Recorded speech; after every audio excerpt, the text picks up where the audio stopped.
Behaviorist learning theory is one of the oldest learning theories. Although it sounds old-fashioned and has increasingly developed into new theories that are considered better to use, this behaviorist theory is still widely used in the implementation of our education world. The implementation of behaviorist learning theory in the world of education can be seen from several examples. For example, the application of punishment to clean the yard for students who come to school late, regardless of the underlying reasons. At first glance, this theory is quite scary because of the emphasis on the principle of giving punishment, but this theory is not always bad. For certain conditions and purposes, this theory is considered the right choice of learning method and is considered capable of producing the expected output.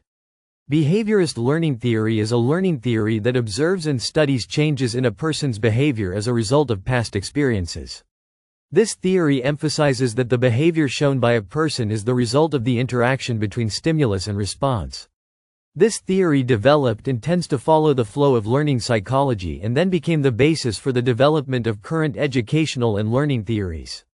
The characteristic of the successful implementation of this behaviorist learning theory is the change in behavior shown by a person after experiencing an incident in the past. Change is a sign that someone has responded to an incident and made it a lesson not to use the same response in the future, in order to avoid the consequences that they have experienced. This theory is still widely used, both in Indonesian educational institutions and in the implementation of everyday life. For example, disciplining students who do not do their homework by reducing their behavioral points, which are considered in giving final grades or report card grades. When late for work, an office worker can receive sanctions, ranging from reprimands to warning letters. Police who issue tickets to motorists who do not obey traffic signs, such as overtaking when the road markings are straight lines or when riding a motorbike without wearing a helmet. Social sanctions in the form of ostracization of people who are considered to have acted deviantly from the culture and social norms that apply in a particular place. It should be emphasized again that this behavioristic learning theory does not only cover the world of education, but also in everyday life. We learn not only at school, but also in the family and community environment. Therefore, this theory has been successfully implemented in almost all lines of community life, although most of these implementations are not far from educational institutions. Principles are fundamental statements that are then used as guidelines for thinking and acting. An example of a principle is a governor with integrity who honestly carries out his function as a regional leader, works to fix damage, avoids dishonest behavior such as corruption and illegal cooperation, as well as a leader who can provide examples of this to subordinates and the community he leads in real terms, not just empty talk. Advantages of behaviorist theory. Here are the advantages of behaviorist theory, including, in accordance with learning materials. This learning theory is considered quite suitable for learning with the aim of having abilities that require disciplined practice and habituation.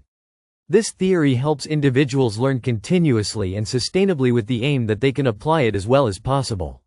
Learning materials are specially designed. The learning materials provided are very detailed. Individuals who have the intention and determination to learn something so deeply will really be helped by the practice of behaviorist learning theory because of the large amount of material provided. The hope is that students can understand all the lessons given.